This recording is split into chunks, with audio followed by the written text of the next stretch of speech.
Youth Congress വ്യാജ തെരഞ്ഞെടുപ്പ് തിരിച്ചറിയൽ കാർഡ് കേസിൽ രാഹുൽ മാങ്കൂട്ടത്തിലെ 4 സുഹൃത്തുക്കളെ പ്രതിപ്പട്ടികയിൽ ഉൾപ്പെടുത്തി ക്രൈംബ്രാഞ്ച്.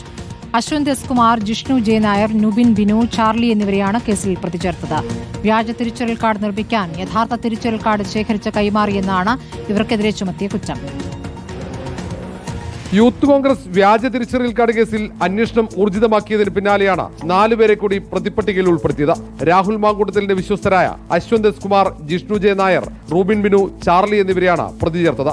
ഇവർ 4 പേരും വ്യാജ തിരിച്ചറിയൽ കാർഡ് നിർമ്മിക്കാൻ സഹായിച്ചെന്നാണ് കണ്ടെത്തൽ. കേസിലെ 2ാം പ്രതി ബിനിൽ ബിനു അഡ്മിനായ വാട്സ്ആപ്പ് ഗ്രൂപ്പിലേക്ക് ഈ സംഘമാണ് യഥാർത്ഥ തിരിച്ചറിയൽ കാർഡുകൾ ശേഖരിച്ച് കൈമാറിയത്. ഇങ്ങനെ ശേഖരിച്ച തിരിച്ചറിയൽ കാർഡുകൾ ഉപയോഗിച്ചാണ് വ്യാജൻ തയ്യാറാക്കിയത്.